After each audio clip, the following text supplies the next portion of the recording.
Barangkali inilah kenapa baginda Nabi pernah menyampaikan, kembalikan orang Yaman itu ke negaranya. Ya, nah ini baginda Nabi, kita faham beliau ini adalah seorang Rasul, tentu berkata sesuatu itu punya dasar dari semua ya. Nah, mari kita lihat siapa Ba'alwi ini adalah. Jadi mereka adalah merupakan kelompok orang ya, adalah imigran, adalah dari Yaman ya, yang dibiayai, adalah hidup eksklusif ada di Indonesia, dibiayai oleh Belanda ya, ditempatkan di tempat-tempat yang waktu itu adalah subur, ditempatkan di tempat-tempat yang strategis. Kemudian tugas mereka adalah mendekati para kiai. Jadi jangan aneh kalau hari ini para kiai ya ompong giginya kayak Surya Rois PBNU juga sudah mulai ompong tadi semua ya, karena tadi adalah memang bayangkan Habib Utsman bin Yahya ini mampu menundukkan Sonokrogonyo, Vandenberg tadi semua. Ini memang mereka adalah licik luar biasa. Nah, ini harus dipahami oleh kita bangsa Indonesia. Karena kalau kalian tidak paham sejarah, maka kalian tidak akan mencintai negara ini. Kalau kalian tidak paham sejarah, maka kalian juga tidak akan mencintai pahlawan kalian.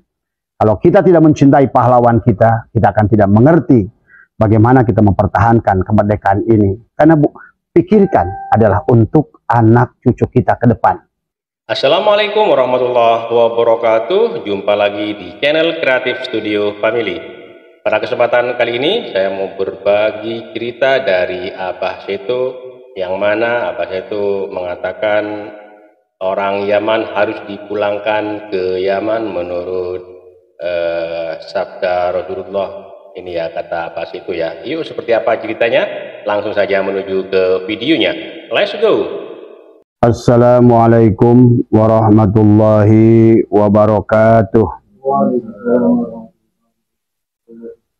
Selamat malam sahabat dimanapun berada. Semoga malam hari ini sahabat senantiasa diberikan kebahagiaan oleh Allah Subhanahu wa Ta'ala.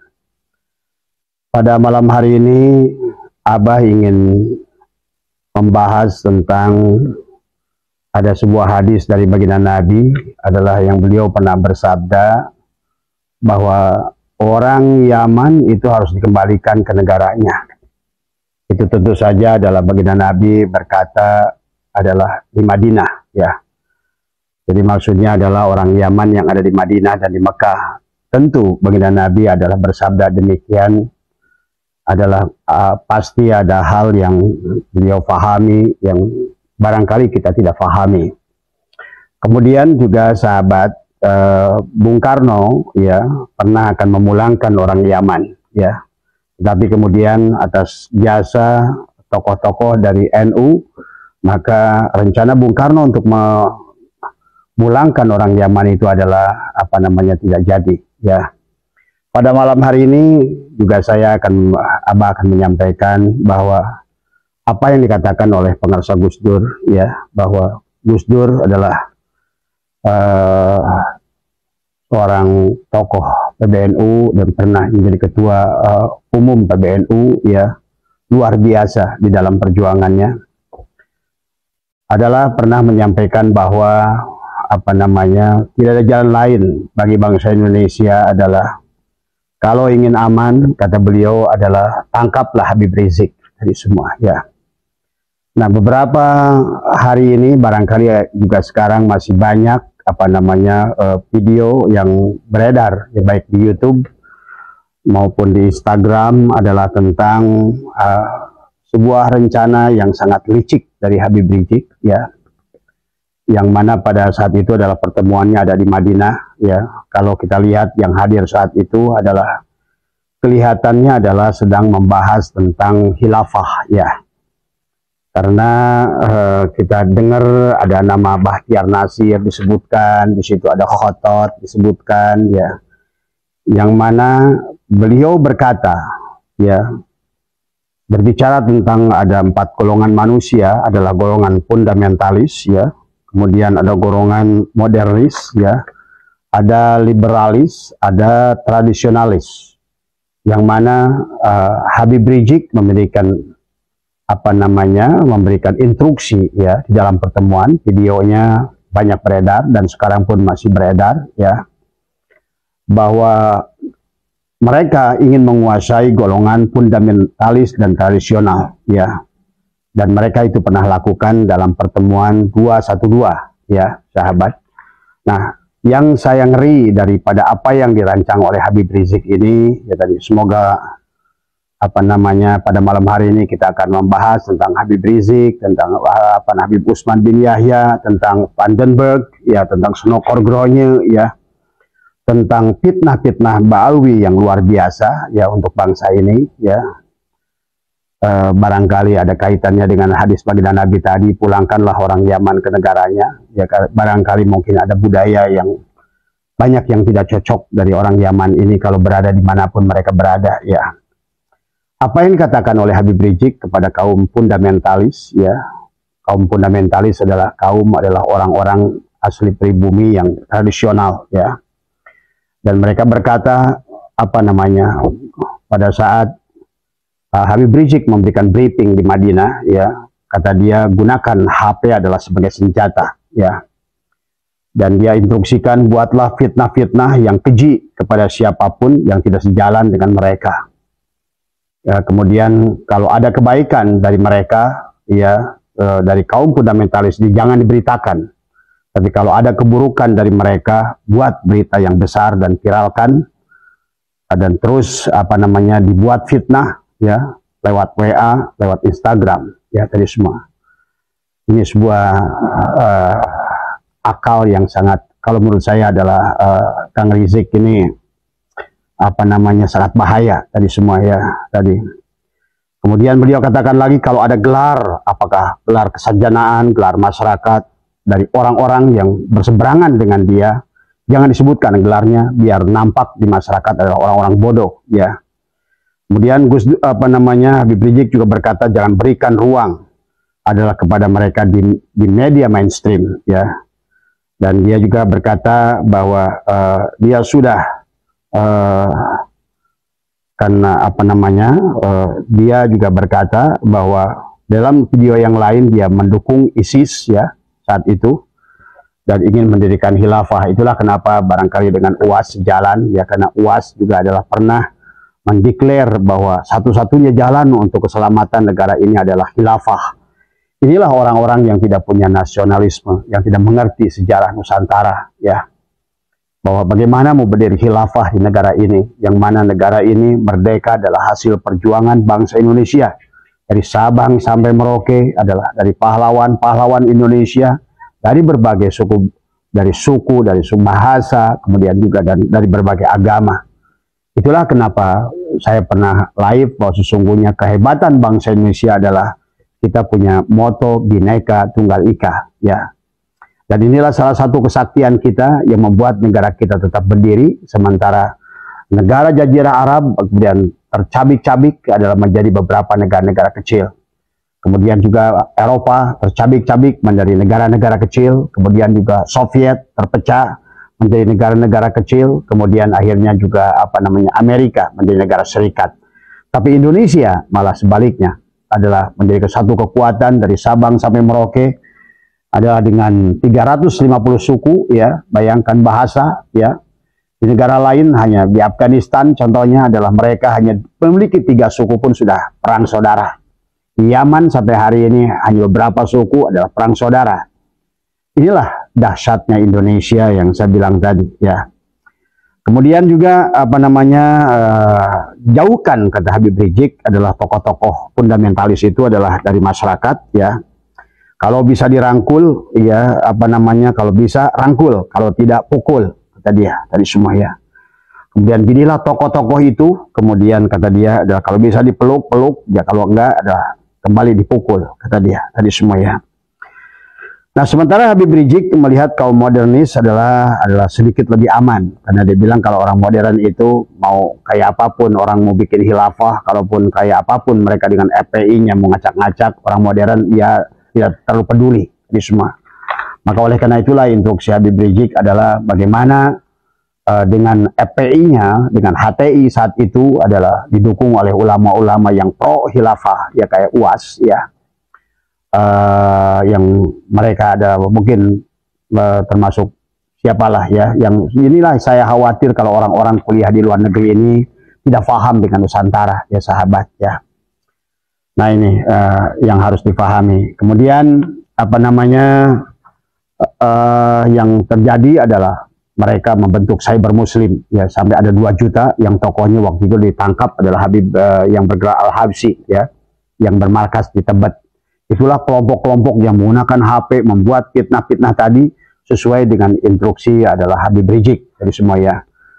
Nah inilah maka juga sahabat, termasuk kasus Kerawang kemarin, 1 hari sebelum kasus penyerangan di Kerawang, Habib Rizik adalah berpidato ya, yang mana di dalam pidatonya itu selalu ya, sebagaimana dulu Habib Utsman bin Yahya menuduh Al-Irsyad ya, adalah selalu adalah kalau menuduh itu adalah Khawarij, adalah PKI, adalah Wahabi ya. Jadi modenya hampir sama, metodologinya adalah selalu hampir sama ya. Maka saya mengajak kepada semuanya, juga termasuk kepada kaum Ba'alwi juga, coba pelajari sejarah juga, supaya kalian tahu siapa diri kalian itu ya. Maka saya juga mengajak kepada bangsa ini, pada siapapun kita dimanapun, marilah kita bangkitkan di bulan Agustus ini, setelah 2 hari yang lalu kita melaksanakan Hari Kemerdekaan Indonesia, bahwa kita ternyata belum selesai penjajahan di Indonesia ini adalah penjajahan dari kalangan Ba'alwi ya, dari semua ya. Yang sebetulnya adalah perpanjangan adalah dari penjajahan adalah kaum Belanda, yang mana pada saat Indonesia merdeka, orang Belanda itu dikembalikan oleh Bung Karno, yang hampir saja waktu itu pun adalah orang Yaman dikembalikan ya. Dan mereka selalu berkata tentang apapun kepada siapapun, termasuk Habib Rizik kemarin, hati-hati ada PKI tadi semua, hati-hati ada PKI. Jadi selalu maka dia berkata asah badik, asah golok, asah parang, dan siapkan senjata kalian di rumah dan tunggulah perintah untuk jihad. Ini adalah sebetulnya kalau ini sudah ancaman ya, seharusnya kepada Kapolri, kepada pemerintah, jangan biarkan. Dan inilah juga yang pernah dikatakan oleh Gus Dur, maka tidak ada jalan lain, tangkap orang ini satu ini, karena inilah biang daripada segala biang kerok, kerusakan, kerusuhan di Indonesia tadi semua ya. Dan yang selalu dikatakan adalah menuduh PKI, padahal kita sudah lihat dalam sejarah kelam bangsa Indonesia, PKI yang pernah terjadi tahun 1963-66 adalah semua yang jadi PKI itu Ba'alwi ya, tadi semua. Habib Sukardi di Jawa Timur adalah Habib Muso di Jawa Tengah, Habib Aidit di Jawa Barat, kemudian Habib Barokbah di Kalimantan. Jadi sesungguhnya yang berteriak PKI itu adalah kebanyakan PKI tadi semua. Menuduh tokoh-tokoh NU adalah sebagai PKI. Siapapun yang melawan dia. Karena memang strategi Habib Utsman bin Yahya sama. Jadi kelihatannya memang Ba'alwi ini sudah punya metodologi. Ya, sudah punya strategi. Yang sudah punya rancangan. Yang mana rancangan itu sebetulnya sudah ada dibicarakan dengan Sonokorgroyo dan Vandenberg. Ini yang harus dipahami ya sahabatnya. Kemudian mari kita sedikit ya sahabat. Jadi kita harus mulai belajar sejarah sekarang ya.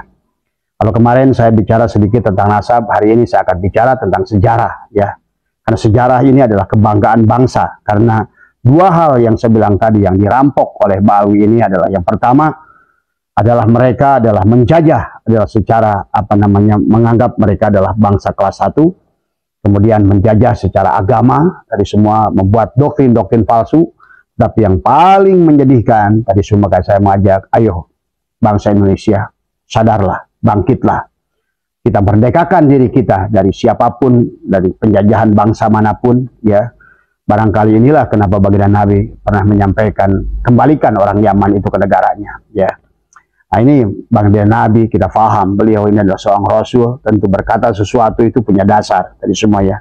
Nah mari kita lihat siapa Ba'alwi ini adalah. Jadi mereka adalah merupakan kelompok orang ya, adalah imigran, adalah dari Yaman ya, yang dibiayai adalah hidup eksklusif ada di Indonesia, dibiayai oleh Belanda ya, ditempatkan di tempat-tempat yang waktu itu adalah subur, ditempatkan di tempat-tempat yang strategis. Kemudian tugas mereka adalah mendekati para kiai. Jadi jangan aneh kalau hari ini para kiai ya ompong giginya kayak Surya Rois PBNU juga sudah mulai ompong tadi semua ya. Karena tadi adalah memang bayangkan Habib Utsman bin Yahya ini mampu menundukkan Sonokorgroyo, Vandenberg tadi semua. Ini memang mereka adalah licik luar biasa. Nah, ini harus dipahami oleh kita bangsa Indonesia. Karena kalau kalian tidak paham sejarah, maka kalian tidak akan mencintai negara ini. Kalau kalian tidak paham sejarah, maka kalian juga tidak akan mencintai pahlawan kalian. Kalau kita tidak mencintai pahlawan kita akan tidak mengerti bagaimana kita mempertahankan kemerdekaan ini. Karena pikirkan adalah untuk anak cucu kita ke depan. Tadi semua ya. Kemudian yang harus dipahami adalah kita dengan tokoh yang luar biasa tentang Utsman bin Yahya ini, ya, yang dianggap adalah yang sangat begitu banyak berperan dan dia menjadi mufti Batavia. Ya, nanti kita akan ceritakan. Maka atas usaha Snoeckroegronje, ya, setelah melakukan penelitian, maka Snoeckroegronje adalah seorang Belanda, ya, yang kemudian dia sudah masuk Islam, ya. Setelah itu dia melakukan penelitian dan dia mendapatkan penelitian dari Van den Bergh, ya. Van den Bergh ini seorang peneliti. Dia paham betul tentang budaya orang Indonesia dan muslim Indonesia. Maka setelah penelitian Van den Bergh itu adalah mereka mengambil kesimpulan adalah bahwa tiada jalan lain adalah bagaimana menggunakan saat itu, ya, tokoh sentral yaitu namanya Utsman bin Yahya untuk membuat sebuah fatwa. Dan disitulah yang kita kenal, ya, dengan kitab adalah Manhajul Istiqomah, ya, bahkan saya pun punya kitabnya, ya, nanti kita akan baca, ya, kitab Manhajul Istiqomah. Jadi ya, sebetulnya Habib Utsman ini lahirnya di Pekojan tadi semua, dia sudah lahir di Indonesia, Habib Utsman ini, tetapi inilah kembali bahwa kenapa dia berpihak pada Belanda, bahkan dia luar biasa mati-matian membela Belanda. Kemudian bahkan pada saat Belanda pun sudah pergi dari sini, walaupun sempat Baalwi ini adalah kelimpungan, maka dia bersandar pada Jepang, ya. Bahkan Habib Utsman bin Yahya ini sampai untuk menghormat matahari pun mau. Karena inilah tadi dengan gulden yang sedikit, orang ini dia siap rela melakukan apapun untuk Belanda tadi semua, ya. Maka oleh karena itu pahami, ya, dalam kitab Manhajul Istiqomah adalah Fidini wal Salamah ini adalah dijelaskan. Yang mana di dalam kitab itu adalah nanti terutama adalah di halaman 21, ya, sampai 24 di kitab itu saya tadi barusan baca, ya, sebelum maghrib, ya. Dijelaskan tentang 22 fatwa, ya, yang dicetuskan oleh Habib Utsman bin Yahya, yang mana dalam fatwa itu adalah bahwa perjuangan orang pribumi untuk memerdekakan dirinya adalah gurur. Maka para pejuang saat itu adalah dianggap penjahat oleh Habib Utsman bin Yahya tadi semua, ya. Maka dianggap sebagai perjuangan mereka adalah tipu daya setan, jihad orang-orang adalah yang salah, adalah bid'ah yang yang dolalah tadi semua karena melawan pemerintahan yang resmi Hindia Belanda, ya. Tapi dia lupa bahwa sesungguhnya orang-orang yang berjuang untuk negaranya itu adalah orang-orang yang sesungguhnya adalah ingin memerdekakan, bukankah diperintahkan tadi semua, ya. Kemudian yang kedua juga Habib Utsman bin Yahya adalah menyalahkan penganut Thorikoh, ya, Sajiliyah, adalah Qadiriyah saat itu, Naksabandiyah, Qadiriyah wa Naksabandiyah, ya, Khalidiyah, dan semua Thorikot itu dianggap adalah juga gurur oleh Habib Utsman. Thorikot itu adalah dianggap sebagai sesat. Tadi itulah kenapa Belanda saat itu pernah membekukan seolah Thorikot dianggap sebagai aliran sesat, yang satu-satunya Thorikot yang boleh hanya Thorikot Alawiyah. Itulah yang dipegang oleh Habib Utsman bin Yahya. Inilah kong kali kong kerjasama antara Belanda dan feudalisme yang saat itu adalah dari Habib Utsman bin Yahya. Dan luar biasa Habib Utsman bin Yahya ini sahabat didukung oleh Belanda dengan segala apapun yang keinginannya adalah diikuti, ya. Nah, kemudian ini yang sangat sedih kepada kita adalah penganut Thorikoh. Maka alhamdulillah sekarang Thorikoh sudah mulai bangkit kembali karena sejak lama bahwa fitnah-fitnah kepada tokoh-tokoh Thorikoh Indonesia adalah luar biasa yang dicetuskan oleh Habib Utsman bin Yahya. Selain dianggap gurur, maka perbuatan mursyid-mursyid Thorikoh itu adalah sesat. Perbuatan mursyid-mursyid yang berjuang untuk tanah airnya adalah dianggap jihad yang adalah merupakan yang gurur. Jihad adalah daripada perbuatan orang-orang yang terkutuk tadi semua ya, termasuk adalah perlawanan Pangeran Diponegoro, kemudian Imam Bonjol, Teguh Umar, Pangeran Hasanuddin, Pattimura, Sultan Agung. Ini dianggap oleh perjuangan mereka oleh Habib Usman itu adalah dianggap gurur, mereka dianggap penjahat, mereka dianggap ekstremis, mereka dianggap teroris tadi semua ya. Kemudian, nah itulah saat itu karena kedekatan Senok Horgronya dengan Habib Usman, setelah munculnya, nah inilah sebetulnya kitab inilah. Maka kalau Anda ingin beli bisa beli di Shopee ya, kitabnya adalah apa namanya yang terkenal adalah Manhajul Istiqomah Fiddini wal Salamah, adalah yang kitabnya berwarna merah tadi semua, dan Anda baca nanti di halaman 21 sampai 24 ya. Di situ dijelaskan tentang fatwa adalah apa namanya Habib Usman bin Yahya adalah yang menyebutkan bahwa perjuangan para pahlawan yang kita sebut sekarang pahlawan itu oleh Habib Usman dianggap penjahat waktu itu tadi semua ya. Jadi banyaknya pejuang Indonesia dari kalangan ulama ya apa namanya yang menjadikan apa namanya Habib Usman apa dengan kitab itu ya, maka terjadilah apa namanya pengharaman daripada jihad. Jihad adalah dianggap sebagai perbuatan yang haram karena dianggap sebagai melawan pemerintahan yang sah. Inilah sahabat, inilah juga Rumail Abbas pernah menceritakan masalah ini. Tidak salah katanya Habib Usman bin Yahya, karena dia memang saat itu negara yang ada adalah Hindia Belanda. Iya, Hindia Belanda datang ke sini kan menjajah tadi semua. Jadi kalau menurut saya Rumail Abbas kurang cerdas memahaminya. Dan Rumail Abbas membenarkan apa yang dilakukan oleh Usman bin Yahya. Tetap ya, pada saat saya pergi ke Belanda ya, di Belanda itu orang kayak Westerling itu dianggap pahlawan. Diponegoro itulah penjahat. Jadi kalau istilah penjahat dan pahlawan tergantung kita berdiri di mana tadi semua. Pahlawan bagi bangsa Indonesia adalah penjahat bagi Hindia Belanda dan sebaliknya ya tadi semua. Maka kalau menurut saya ada pembelaan apa namanya Gus Rumail ini adalah sangat ngaco tadi semua ya. Nah inilah yang karena tadi jadi dianggap bahwa fatwa Usman bin Yahya ini dianggap fatwa yang benar karena dianggap bahwa dia adalah merupakan adalah seolah-olah adalah karyawan, seolah-olah pekerja daripada kerajaan Hindia Belanda saat itu ya. Dan di kitab itu juga diceritakan tentang rukun jihad tadi semua. Jadi kalau menurut Habib Usman bahwa rukun jihad yang dijelaskan di situ bahwa kenapa apa namanya Habib Usman menganggap bahwa perjuangan daripada Pangeran Diponegoro, Imam Bonjol, Hasanuddin, Sultan Agung adalah sebagai dianggap gurur, maka mereka dianggap ekstremis, adalah penjahat.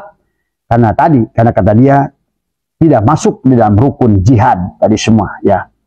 Nah inilah salah pandang. Berarti kalau begitu Habib Usman bin Yahya itu memandang dirinya sebagai orang Belanda. Ya jelas. Kalau Habib Usman memandang dirinya sebagai adalah antek Belanda, maka tentu adalah Pangeran Diponegoro adalah penjahat tadi semua. Tapi maaf, kami saat ini, kalaupun saya ada saat itu bersama dengan Diponegoro, justru Habib Usman bin Yahya lah penjahat tadi semua. Jadi penjahat dan pahlawan tergantung kita berada di pihak mana. Kalau Habib Usman menganggap Pangeran Diponegoro adalah penjahat, berarti kami dari bangsa Indonesia akan memandang Habib Usman lah yang penjahat tadi semua ya. Nah akibat tadi ya sahabat ya, nah itulah Senok Horgronya menggunakan fatwa Habib Usman ini ada dua kejadian luar biasa. Di antaranya adalah geger Cilegon ya 1888, ribuan petani yang mati. Ratusan ulama dibunuh, dikejar-kejar kayak tikus got mereka itu semua. Itu adalah dilakukan oleh apa namanya Belanda atas instruksi Senok Horgronya karena dari fatwa dari kitab Manhajul Istiqomah ini dari Habib Usman bin Yahya.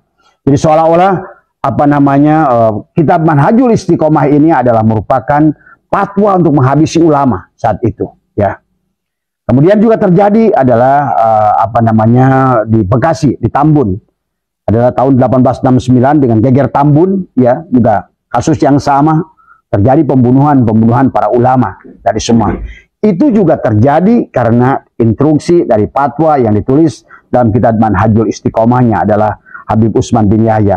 Maka supaya tidak fitnah sahabat ya beli kitabnya. Dari semua nanti buka halaman 21 sampai 24. Dijelaskan begitu rinci di situ bagaimana jahatnya Habib Usman bin Yahya dari semua ya.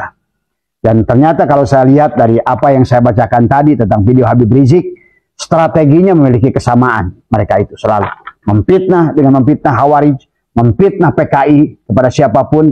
Inilah yang harus dipahami oleh kita. Jadi para pahlawan yang berjuang dari Sabang sampai Merauke dianggap penjahat adalah mencoreng Islam, kata Habib Utsman bin Yahya saat itu. Tadi semua ya, tegas sekali beliau ini. Tadi semua ya, bayangkan. Adalah pahlawan-pahlawan yang agung, ulama-ulama, mursyid Thariqah. Karena Pangeran Penogoro adalah mursyid dari Thariqah Qadiriyah. Imam Bonjol adalah mursyid dari Thariqah Sajiliyah. Tetapi Thariqahnya pun adalah oleh Habib Utsman bin Yahya dianggap burur. Adalah Thariqah yang sesat.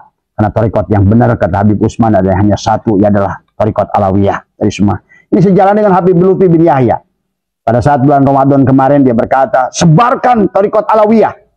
Tadi semua. Maka kalau menurut saya jabatan Habib Lutfi di Jatman ini harus diselesaikan dari semua. Karena dia penunjukan dia sebagai mursyid sedunia seolah-olah adalah juga oleh kelompok-kelompoknya. Maka inilah bahayanya. Bayangkan orang-orang yang dulunya justru menolak thariqat. Sebetulnya kalau menurut saya keberadaan Habib Lutfi di Jatman hanya justru untuk memberangus thariqat-thariqat lain yang selain thariqat Alawiyah. Buktinya pada saat dia berpidato, dia berkata hanya thariqat Alawiyah. Dan dia instruksikan, sebarkan thariqat Alawiyah dari semua. Ini adalah, maka saya bilang tadi buat sahabat semua, hati-hati dengan Habib-Habib Yaman ini. Jadi jangan lagi lah, sudah sekarang kita kan sudah tahu lah bahwa mereka sudah dibatalkan nasabnya. Tetapi sekarang lebih penting kita pikirkan adalah nasionalisme kita, karena keberadaan mereka dengan adanya FPI, dengan adanya Habib Rizik ini justru kita capek, lelah bangsa ini dari semua ya. Berapa besar anggaran dari pemerintahan kepada polisi maupun tentara hanya gara-gara gerombolan-gerombolan yang tidak bertanggung jawab, yang justru adalah tidak memberikan ketenangan, kedamaian buat bangsa ini dari semua ya. Kemudian nah akibat daripada fatwa itu juga akhirnya Belanda membuat legiun Mangkunegaran ya, sebuah pasukan yang sangat elit dibikin oleh Belanda ya. Untuk apa mereka? Memburu pejuang perang Padri di Sumatera Barat. Adalah memburu pejuang-pejuang adalah jihad yang ada di Aceh tadi semua. Memburu adalah para ulama-ulama sampai ke liang tikus pun mereka buru dan mereka bunuh. Ini adalah dilakukan oleh Legiun Mangkunegaran, adalah pasukan yang khusus dibuat untuk menghabisi para ulama. Tapi ini adalah akibat instruksi daripada Senok Horgronyo kepada Belanda dari fatwa yang dibuat oleh Habib Utsman bin Yahya. Jahat sekali kan dari semua ya. Dan kalau Bapak nanti lihat, cari nanti. Banyak sekarang beredar di YouTube tentang video Habib Rizik adalah pertemuan di Madinah. Itu hampir mirip dari semua ya. Bagaimana mereka dilarang memberitakan kebaikan orang. Kan ini berseberangan dengan hadis ya. Kebaikan itu harus disampaikan. Dan dia menyatakan kalau orang punya kesalahan, kemudian walaupun kecil, viralkan, gedekan. Ini kejahatan yang luar biasa dari semua ya.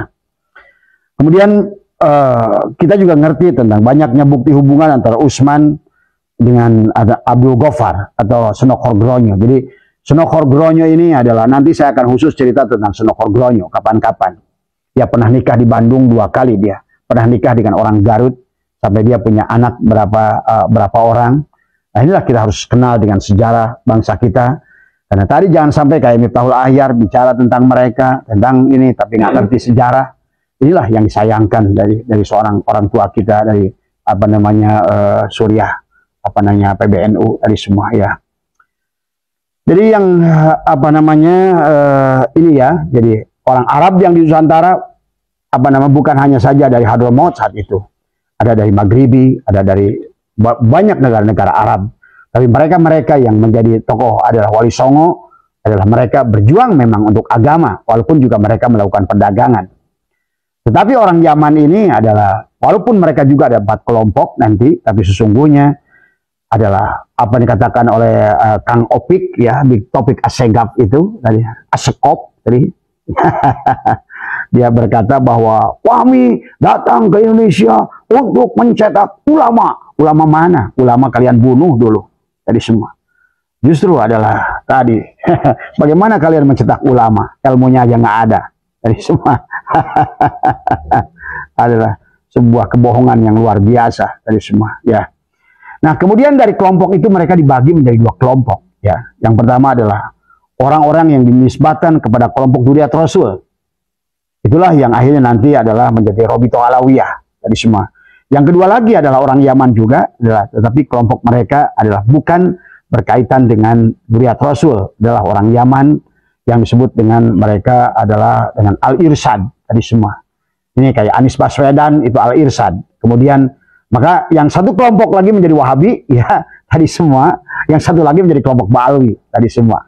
Di situ ada Reja Basalama, ada Basalama itu ada termasuk juga sahabat saya Kang Jawas tadi semua. Kang Jawas juga itu adalah termasuk Al-Irsyad tadi semua. Ya. Dan memang dua-duanya melelahkan. Yang satu adalah ribut urusan amalia, yang satu maka inilah sahabat yang harus dipahami di Indonesia ini. Dan tinggal kita harus tahu siapa dalang di belakang mereka itu tadi semua. Tapi walaupun begitu Al-Irsyad masih mendingan. Ya, kita nanti akan tahu tentang Al-Irsyad, bagaimana perseteruan Al-Irsyad dengan Robitoh Alawiyah tadi semua. Anies Baswedan kemarin waktu nyalonkan gubernur itu Al-Irsyad didukung oleh Ba'alwi tadi semua. Tapi sebenarnya mereka itu nggak pernah damai tadi semua. Ya. Nah inilah ya. Nah, kemudian karena mengaku Dzurriyyat, ya, kalau Ba'alwi ini mendapatkan tempat yang luar biasa di Indonesia. Apalagi mereka pada saat mendekati ulama dan ulama tahu bahwa mereka itu adalah Dzurriyyat. Wah, tadi semua. Itulah memang strategi Belanda yang luar biasa. Mendatangkan mereka dengan nama Dzurriyyat Rasul itu dampaknya luar biasa. Dan itu dilakukan ya setelah Belanda tahun 1825-1830 kehilangan kepercayaan daripada kiai-kiai pribumi tadi semua. Nah itulah kenapa mereka menggunakan tokoh-tokoh Yaman dengan atas nama Dzurriyyat Rasul untuk kembali menguasai bangsa Indonesia ya tadi ya. Kemudian di dalam kitab Manhajul Istiqomah ini, ya, dalam kitab Manhajul Istiqomah ini juga dijelaskan ada 22 praktek bid'ah, ya, yang tidak boleh dilakukan oleh orang Islam, ya. Yang satu diantaranya bid'ahnya adalah melawan pemerintah Hindia Belanda, haram hukumnya pribumi melawan Hindia Belanda. Bayangkan coba. Habib Utsman melawan bangsa Indonesia untuk mempertahankan dirinya, membela dirinya, memerdekakan dirinya. Bahkan sebaliknya, Pangeran Diponegoro dianggapnya penjahat. Perjuangan Pangeran Diponegoro, perjuangan Teguh Umar, perjuangan Hasanuddin, perjuangan Sultan Agung dianggap gurur. Bahkan thariqat mereka pun dianggap gurur karena hanya memandang bahwa hanya thariqat Alawiyah lah yang benar. Ya. Jadi kitab Manhajul Istiqomah adalah bukti kejahatan Ba'alwi. Tadi semua, ya. Dan aneh sekarang kitabnya masih beredar di mana-mana. Tadi semua. Padahal kalau Anda buka saja halaman 21 sampai halaman 24, di situ fatwa dijelaskan oleh Habib Utsman bin Yahya tentang haramnya, ya. Makanya tadi ada 22 praktek bid'ah yang di antara satunya adalah haram melawan pemerintahan Hindia Belanda, ya. Nah, karena jasanya itulah kemudian tahun 1898 Habib Utsman bin Yahya diangkat, tuh. Kata Belanda, hei man, kau berjasa sekarang. Kau telah berhasil dengan geger Cilegon, dengan geger Tambun. Ribuan ulama yang dibunuh. Coba bayangkan. Jadi kalau seandainya Habib Utsman bin Yahya itu adalah kata Habib Rizik adalah sama perannya kayak dengan Hasyim Asy'ari, masa Hasyim Asy'ari dibui dia mendapatkan penghargaan berupa salib berkepala singa. Itulah logo di bendera Belanda dari semua, ya. Itulah ya tahun 1898 Habib Utsman dengan jasanya menjadi mufti Batavia dengan gaji 100 gulden. 100 gulden itu besar saat itu, ya. Setelah itu adalah Utsman diminta buat doa khusus. Luar biasa Kang Utsman ini, bin Yahya ini. Luar biasa. Tercantum doanya tadi semua. Kemudian beliau di Masjid Pakojan 2 September 1898, ya, pada sholat Jumat, Habib Utsman berdoa dengan khusyuk mendoakan, semoga Ratu Herlina panjang umur, semoga penjajahan di sini semakin lama. Coba. Bangsat enggak itu? Tadi semua, ya. Makanya itulah tadi semua, kalian harus kenal dengan sejarah. Kalau kalian tidak kenal sejarah, maka kalian akan tetap jadi bangsa-bangsa adalah yang lemah tadi semua ya.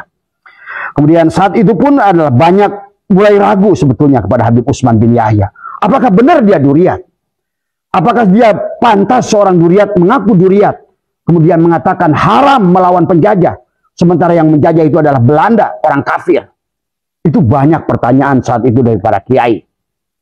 Ya, ragu dengan Habib Utsman sebagai seorang Duriat. Jadi saat itu pun sudah mulai sebetulnya, mulai kecawas keciwis bahasanya. Masa katanya, dia katanya Duriat, tapi kok dia seolah mengharamkan untuk melawan orang kafir? Bukankah Al-Quran, bukankah Rasulullah pun berperang? Ya, nah inilah ya. Jadi keraguan yang sudah ada, ya, apakah benar dia itu katanya seorang cucu Nabi adalah, tapi kok dia kelakuannya masa lebih membela bangsa Belanda, padahal dia dilahirkan di Indonesia. Seharusnya kalau dia dilahirkan di Indonesia, kalau dia cinta Indonesia, harusnya dia ikut bersama ulama itu untuk melawan penjajah Belanda saat itu. Ya. Nah, di antara muridnya juga sama, yang disebutkan kemarin punya jasa besar adalah untuk kemerdekaan Habib Ali Kuitang. Ya, dia adalah muridnya. Ya, Habib Ali Kuitang juga begitu dekat dengan Belanda, karena gurunya dekat dengan Belanda. Habib Ali Kuitang pun sama antek Belanda di semua ya.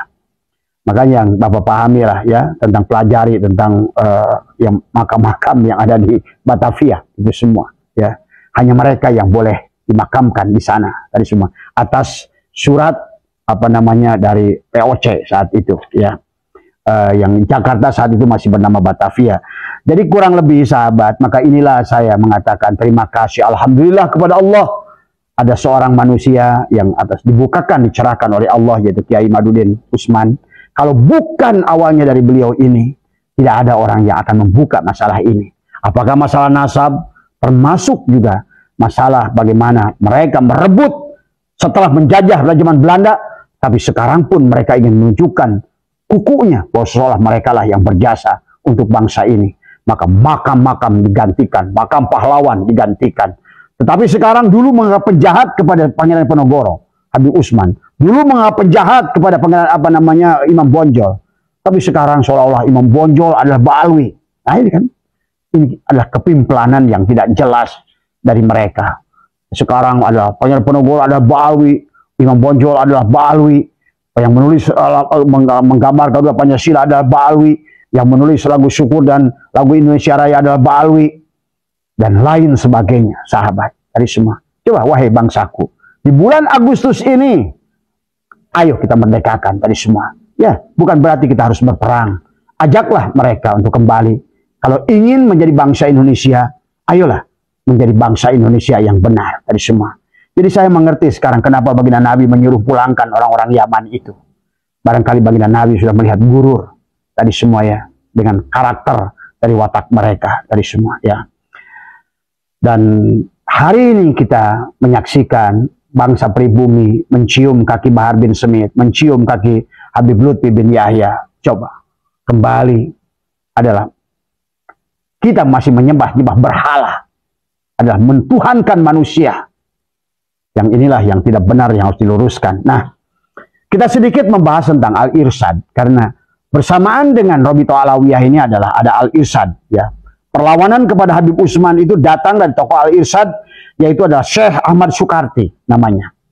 Syekh Ahmad Sukarti ini adalah aslinya orang Sudan tadi semua. Tapi dia melihat gelagat yang gak beres dengan Habib Utsman bin Yahya ini. Bayangkan, Syekh Sukarti ini orang berilmu tadi semua. Dia pernah belajar di Mesir dan di Mekah. Dia merasa nggak srek gitu kan tadi. Dia juga sama pendatang, tapi nggak edan kayak Habib Utsman bin Yahya gitu kan tadi semua.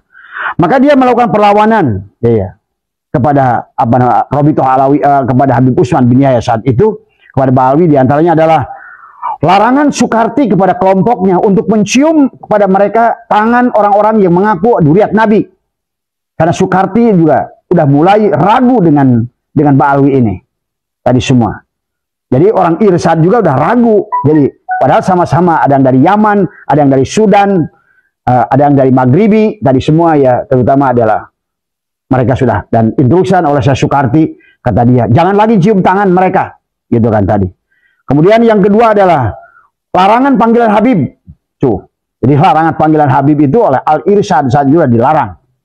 Bahkan kata dia, nggak ada bedanya panggilan Habib dengan menir kepada Belanda atau monsieur kepada waktu itu adalah tentara Prancis. Jadi nggak ada bedanya katanya. Panggilan Habib itu sebetulnya menir tadi semua. Maka dulu kalau kita lihat nonton film Belanda, hey menir, tadi semua itu kan tadi. Ya. Ini sebetulnya panggilan Habib itu nggak ada bedanya. Hey menir, gitu kan tadi semua. Tadi. Kemudian apa namanya yang ketiga adalah kritikan ada Soekarti adalah tentang larangan menikah. Inilah yang kemudian apa namanya Syekh Ahmad Soekarti ini juga tidak setuju bahwa Ba'awi saat itu membuat larangan tidak boleh Syarifah itu menikah dengan siapapun kecuali dengan Syed atau dengan Habib yang ada di golongan mereka itu, dan itu ditentang oleh Syekh Ahmad Soekarti tadi semua ya. Jadi inilah Ba'awi mulai membenci kepada Al-Irsyad saat itu. Habib Usman mulai benci kepada apa namanya kepada Syekh Ahmad Soekarti ini. Kemudian apa namanya yang akhirnya dari kebencian ini tahun apa namanya hubungan mereka semakin memanas. Tahun 1913 apa namanya Syekh Ahmad Soekarti membuat fatwa Solo ya. Mereka membuat fatwa di Solo yang dia kata membolehkan pernikahan Sayyid dan non Sayyid. Itulah. Dan saya setuju dengan beliau tadi semua. Maka sampai kemarin saya katakan, kalau seandainya saya bilang tadi, saya keluar dari umat Nabi Muhammad. Kalau Nabi Muhammad melarang, kalau iya, ini apalagi palsu tadi semua. Karena saya yakin baginda Nabi tidak akan melakukan itu. Karena tidak ada hal yang demikian dalam agama. Kufu dalam agama, kafa'ah dalam agama itu bukan demikian. Karena itu sudah rasis menganggap dia adalah feodal, bahwa dia adalah orang kelas 1, orang pribumi ini adalah Irlander, sama dengan pandangan orang Belanda tadi semua ya. Jadi fatwa Solo itu berawal dari seorang Syarifah saat itu. Jadi fatwa Solo itu sebetulnya datang dari seorang Syarifah yang ingin menikah tetapi tidak diizinkan oleh keluarganya. Dia berhubungan dengan orang Cina saat itu yang beragama Muslim tadi semua. Sehingga dia sudah tinggal serumah tadi semua. Maka itulah saya Soekarti berkata, ya kalau seandainya demikian, wahai kelompok Ba'awi, kelompok Usman bin Yahya, kalau kalian tidak menghendaki Syarifah ini kawin dengan orang lokal itu, maka kata dia, bantulah dia, pisahkan mereka. Tapi ternyata memang, kalau Habib ini kalau diminta bantuan sih nggak ada tadi semua. Kalau minta sumbangan kenceng tadi semua. Padahal dia sendiri yang ngotot tidak boleh kawin Syarifah dengan yang lain. Tapi giliran ada seorang Syarifah yang terlanjur jatuh cinta kepada orang, mereka bahasanya ahwal tadi semua. Orang ahwal, enak aja loh tadi semua. Tadi gedek saya kadang-kadang dengar bahasa ahwal itu tadi semua, karena itu sudah menghina Allah dan menghina Rasulullah tadi semua ya. Nah, ini yang dia dan ternyata Ba'awi ini tidak menolong Syarifah itu, sehingga akhirnya apa namanya daripada jinah ya, Syekh Ahmad Soekarti akhirnya menikahkan apa Syarifah itu ya. Jadi apa namanya dinikahkan oleh Syekh Ahmad Soekarti ya. Jadi ini sekelumit tentang siapa Syekh Ahmad Soekarti ini. Sayangnya Syekh Ahmad Soekarti ini adalah kerja di Ba'awi tadi semua. Maka mereka adalah menjadi kepala sekolah dari salah satu jamiah, disebut Jamiat Al-Khairat. Nah kan sekarang banyak kan Al-Khairat tadi semua. Itu adalah memang ciptaan dari dulu sejak sudah dibentuk zaman Belanda. Al-Khairat itu tadi semua ya. Kemudian akhirnya Soekarti membuat Al-Irsyad. Inilah awal pendirian Al-Irsyad, karena setelah tidak bisa diikuti lagi apa namanya Usman bin Yahya ini dengan fatwa-fatwanya yang aneh, makanya Syekh Soekarti membuat Al-Irsyad. Tapi pada saat peresmian digerebek, digeruduk, inilah gaya Habib Rizik tadi semua. Kayak kemarin di Kerawang. Nah tadi ulah mereka itu begitu. Jadi kalau mereka sendiri ingin bahwa apa yang dilakukannya tidak boleh diganggu. Tapi pada saat orang lain ingin sama. Ingat, undang-undang Indonesia membelakan kita berserikat berkumpul. Tadi, kalian pun jutaan adalah kumpul di Monas. Tidak diganggu oleh kita. Semua ya. Nah inilah juga sama. Kelakuan Usman bin Yahya pun saat itulah menggeruduk. Tadi apa namanya yang Syekh Ahmad Soekarti. Yang pada saat apa namanya peresmian. Sama kayak kemarin di Kerawang. Pada saat PWI ingin meresmikan, digeruduk oleh orang-orang FPI. Jadi semua, ya. inilah kebiasaan-kebiasaan memang yang sudah terbentuk sejak zaman Belanda tadi semua. Jadi kemudian Rabithah Alawiyah 1928 adalah berdiri saat itu. Setelah berdiri ya awalnya adalah ormas untuk mengumpulkan Ba'alwi. Jadi yang tadinya orang-orang Arab ini datang Indonesia ini berbagai negara, ada Sudan, ada ada Maghribi, ada ini, tapi sekarang ternyata tahun 28 ya dibentuklah Rabithah Alawiyah 1928 dengan tujuannya adalah ormas adalah para Ba'alwi tadi semua ya. Yang tadinya adalah mungkin semacam ormas biasa, yang kemudian itulah akhirnya menjadikan pembuat nasab. Nah, inilah yang dipertanyakan oleh nakobah internasional. Kalau seandainya Habib di Indonesia ini adalah duriat, siapa yang mengangkat mereka sebagai duriat? Karena untuk menjadi duriat yang benar, saya pernah mendapatkan penjelasan dari Sayyid Zulfikar, minimal ada 7 nakobah di dunia yang harus mengesahkan mereka ada cap yang khusus ya tadi semua. Tidak bisa oleh RA. RA itu apa? Dulunya juga ormas tadi semua.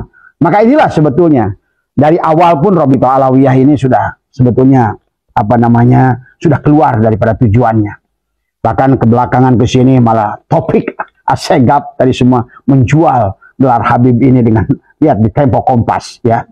Jadi saya nggak fitnah, ini semua udah dibahas di Tempo tadi semua. Ada harga murah tadi. Kalau seandainya nama Habibnya itu yang kurang laku ada 5 juta, 10 juta gitu.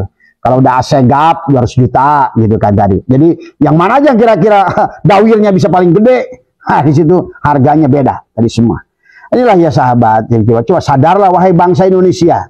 Kalau kalian pun mukibin benar-benar cinta mereka, kalau satu saat nanti barangkali mereka mau hijrah ke Yaman, ya kalian ngikutlah tadi semua. Tadi kalau saya sih setuju lah, tadi ngikut sajalah tadi semua. Daripada di sini juga merepotkan tadi semua. Sama edannya tadi semua. Kenapa saya repot amat sih gitu kan tadi ya. Ini harus dipahami ya tadi semua. Jadi dan ini yang tadinya adalah dengan berdirinya RAI ini hubungan mereka kaum Ba'alwi adalah makin erat. Mereka selalu bersama tadi semua ya. Dan Al-Irsyad pun memiliki kelompok sendiri tadi semua. Makanya sekarang peninggalannya ada Al-Irsyad tuh kayak Anies Baswedan, Al-Irsyad itu semua. Topik Basalamah, Riza Basalamah. Itu Basalamah itu adalah merupakan orang termasuk juga Jawas, Abdul Qadir ya. Itu ada dan banyak tokoh-tokoh lain ya yang merupakan Al-Irsyad. Nah, Rabithah Alawiyah selalu menjelekkan Al-Irsyad dan menuduh Al-Irsyad itu sebagai PKI tadi semua ya. Ini memang cara mereka. Kayak kemarin Habib Rizik. Sehari sebelum kejadian penyerangan itu saya tidak menuduh Habib Rizik, saya tidak nyuruh ente gitu kan tadi. Cuma kan masalahnya setelah ente pidato, besoknya ada penggerudukan tadi semua. Sampai mobil Sohib Ana itu tadi Suriah NU Cikarang itu sampai hancur itu mobil Fortuner tadi semua.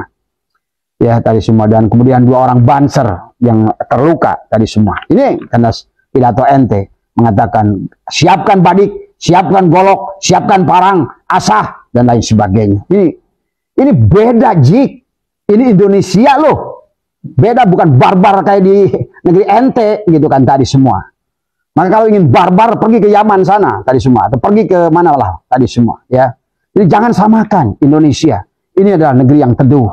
Allah sudah berikan adalah bukan lagi tempat padang pasir, bukan tadi semua. Inilah mungkin barangkali baginda Nabi juga. Barangkali Madinah dan Mekah juga padang pasir. Tapi Nabi pun sudah berkata, pulangkan orang Yaman itu ke negerinya. Nah inilah barangkali. Nah apalagi dengan Indonesia, dengan orang Indonesia dari awal pun sudah penuh dengan kelembutan. Tadi orangnya, pemaaf, pecinta, tadi semua. Termasuk begitu, saya pun sampai hari ini, demi Allah saya masih mencintai kalian. Ya, karena di dalam prinsip kita adalah selalu bagaimana kita adalah menyayangi orang dengan sebenarnya. Dan yang ideal adalah marilah kita bersatu tadi semua.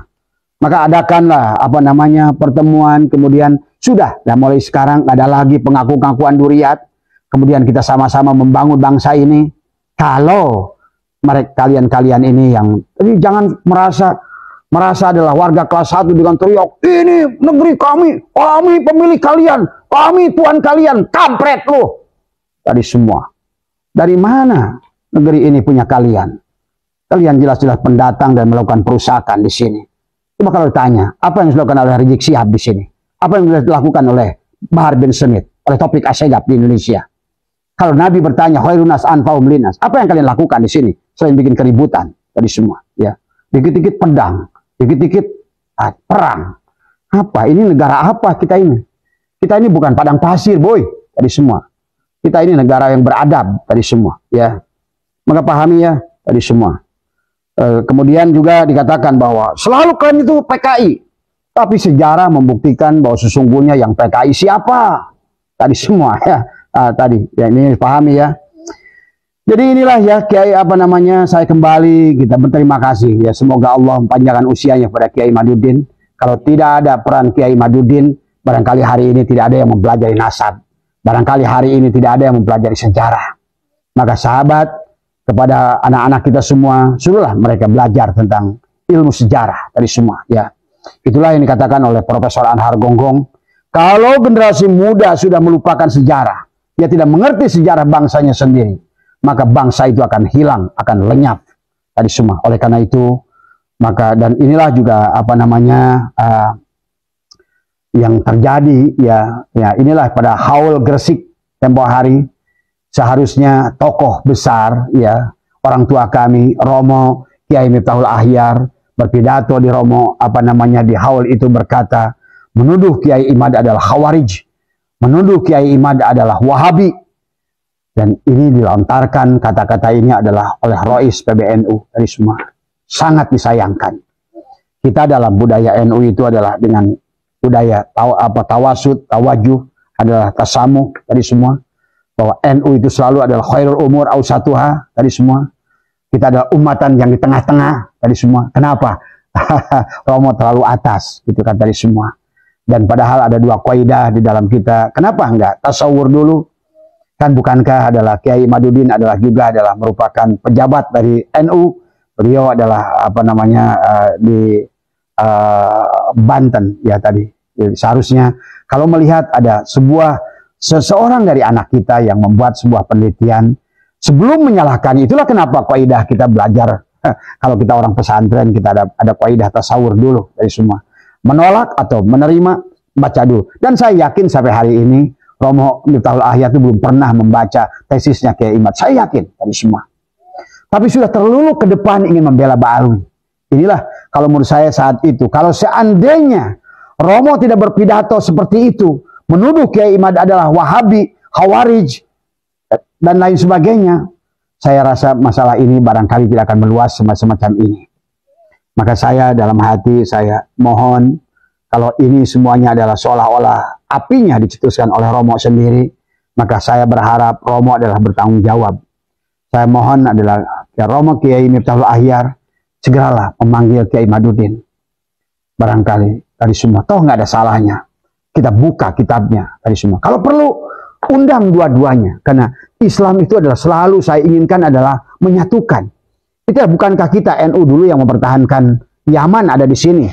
Bukankah Bung Karno ingin mengusir mereka pergi ke Yaman? Tapi kitalah orang NU yang mempertahankannya. Karena sudah terlanjur. Barangkali termasuk Romo Miftah juga saya dengar punya menantu Habib gitu kan tadi. Ini tadi semua. Kadang-kadang kita ini memang jadi subjektif pada saat sesuatu ini tadi, tapi ini saya perlu tabayun dulu. Saya baru dapat masukan katanya Romo itu punya menantu Habib gitu kan tadi semua ya. Nah inilah ya sahabat, kita memang manusia, jangankan Romo Miftah. Kemudian dulu pernah terjadi di Madinah waktu baginda Nabi menjadikan asbabul wurud turunnya hadis adalah hadis al-insanu mahalul khata wa nisyan ya dari semua, bahwa manusia itu tidak sempurna, tempat salah. Baginda Nabi pun pernah salah, dan saya yakin saya wajar kalau Romo adalah pernah salah. Tapi kalau kita pernah salah, maka juga lebih baik kalau begitu adalah Romo adalah sebagai orang tua kami yang paling tua adalah di PBNU adalah segeralah memanggil Kiai Madudin Usman dan juga atau minimal banyaklah dari kalangan kita termasuk Kiai Ihya ya, Nur Ihya kalau menurut saya adalah ulama-ulama yang sangat cerdas. Boleh ditanya Kiai Nur Ihya juga, atau saya tahu katanya Kiai Nur Ihya pernah cerita bahwa pondok pesantrennya dekat dengan Romo Miftahul Ahyar. Undang ya Nur Ihya, tanya sebelum menolak atau menerima daripada apa yang, dan ini kan sekarang rembetannya udah mulai ke sejarah Romo. Kalau seandainya kita nih sekarang nih, saya sedih sebetulnya. Saya pun harusnya sering banyak berkata tentang Romo, padahal sesungguhnya saya sangat mencintai Romo dari semua. Saya banyak hal yang saya belajar dari Romo. Tetapi inilah masalah ini. Maka kata saya, karena saya meyakini ya bahwa ini adalah awalnya dari perkataan Romo sendiri yang menuduh Kiai Imad adalah tanpa tedeng aling-aling adalah menyatakan ini adalah perbuatan Wahabi dan Khawarij dari semua ya. Pada saat haul di Gresik ya tadi ya. Semoga saya berharap banget kepada Romo ya supaya kasus ini selesai bangsa ini. Dan kita pun tidak berharap Yaman harus diusir dan lain sebagainya. Tinggal ada tahu diri lah dari kalangan Ba'alwi. Udah nggak usah malu kalau memang. Makanya tadi kata saya, dari live tadi saya semalam, kalau kalian memang duriat, ayo buktikan duriat itu. Apa susahnya gitu kan tadi. Buktikan dengan kitab, kemudian adalah dengan tes DNA. Karena kitab itu baru sampai kepada adalah kalau ibaratkan ru'yatul hilal kepada hisab dari semua. Karena kitab-kitab yang sejaman itu adalah kitab namanya juga. Tetapi yang harus karena bab nasab ini adalah bab aini, maka tidak ada lagi adalah dengan ru'yatul hilalnya dengan tes DNA. Karena tes DNA adalah silakan pilih lembaga yang independen. Dan juga yang dikatakan oleh Gus Baha, nanti kalau tes DNA nanti diakalin. Ini belum apa-apa udah siudon dari semua. Jadi harusnya kalau begitu silakan tes DNA yang dipimpin oleh Kiai Miftahul Ahyar dan biarkan lepaskan daripada kelompok Kiai Imad, silakan lakukan oleh kelompok yang independen barangkali yang dipimpin oleh Kiai Miftahul Ahyar supaya adil tadi semua ya. Jadi harusnya kalau menurut saya adalah Romo juga berpihak juga. Ya, tadi saya setuju dengan Romo sebagai orang tua. Kesana iya, kesini iya, tapi kemudian satukan. Karena Islam itu adalah Allah berfirman, wa'tasimu bihablillah wala tafarraqu wa'tasimu bihablillah jami'an wala tafarraqu. Dan satukanlah tadi semua. Karena Islam selalu adalah yang diinginkan oleh Allah itu adalah membawa kita dalam ummatan wahidah, dalam berjamaah. Makan harus berjamaah. Kita sholat pun diperintahkan berjamaah. Segala perkara berjamaah itu adalah baik. Maka pada saat ini juga kita, semoga kasus nasab ini bukan untuk memecahkan. Kalaupun kita terus membahas tentang keaiban-keaiban Ba'alwi, itulah fakta sejarah. Bahkan maaf yang tadi saya bacakan adalah dari kitab Manhajul Istiqomah, ditulis oleh Ba'alwi sendiri. Adalah silakan juga buat Ba'alwi, saya yakin punya di rumahnya masing-masing kitab Manhajul Istiqomah itu, buka halaman 21 dan halaman 24. Di situ ada 22 gurur yang diantaranya adalah haram. Adalah Habib Utsman bin Yahya mengharamkan jihad kepada para ulama saat itu sehingga menjadikan latar belakang akhirnya Belanda membuat sebuah pasukan legiun Mangkunegaran yang akhirnya menjadikan ulama-ulama seperti tikus got yang dicari ke gang-gang kemana-mana dibunuh oleh Belanda. Itu adalah karena fatwanya Habib Utsman bin Yahya. Tapi ya sudah, ini sebuah hak perjuangan sejarah yang pengorbanan yang luar biasa. Tetapi kalau ingin masih bersatu, karena tidak ada kata maaf itu tidak boleh, ada sabar tidak boleh ada habisnya, bahwa kita harus senantiasa bersabar di semua. Dan kita pun saya mengharapkan kepada yang mendukung Kiai Imad, kita pun harus bisa memaafkan mereka dari kalangan Ba'alwi itu semua ya. Kalau tidak demikian kita tidak akan pernah ketemu kata sepakat dari semua ya. Tinggal nanti dari Ba'alwi sendiri sesuaikan budaya Indonesia. Jadi jangan samakan budaya sini, budaya Afrika, budaya Timur Tengah beda dari semua karena pola hidupnya. Kita mengertilah kenapa orang-orang Timur Tengah itu terutama adalah orang Yahudi itu selalu berbangga-bangga dengan nasab karena mereka memang selalu berkelompok. Karena mereka hidupnya jauh-jauhan, kelompok suku sini di sini, kelompok suku ini di situ. Itulah kenapa terjadi perang kelompok dari dahulu. Ini kita kalau lihat baca dalam sejarah, memang budaya kalian itu senangnya perang. Budaya kalian itu senangnya adalah tadi berbangga dengan kelompok sendiri. Tapi Indonesia beda bung. Indonesia itu adalah 350 suku yang ada dengan sekian ratus bahasa.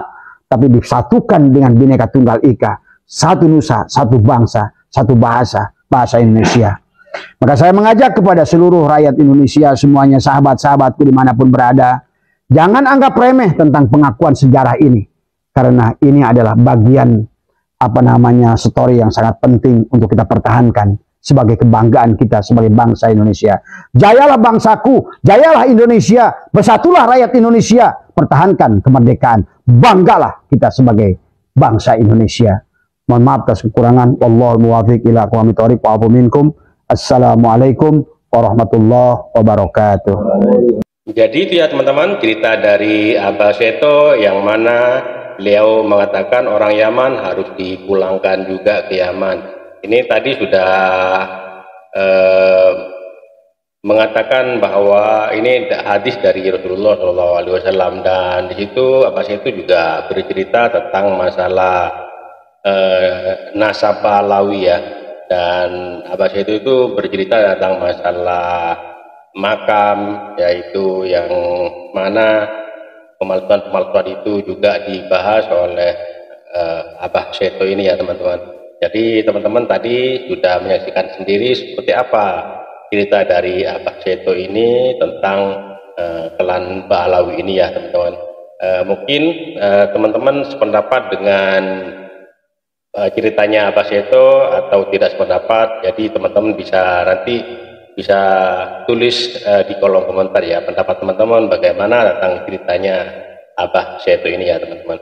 Oke, terima kasih buat teman-teman semua. Mohon maaf apabila ada kata-kata yang salah, yang kurang berkenan, mohon dimaafkan. Dan buat teman-teman yang baru bergabung di channel ini, saya mohon dukungannya dengan cara subscribe, like, comment, and share, dan nyalakan loncengnya agar tidak ketinggalan video-video menarik lainnya. Salam damai, salam NKRI, NKRI harga mati. Oke, terima kasih buat semuanya. Sampai jumpa di video selanjutnya. Wassalamualaikum warahmatullahi wabarakatuh.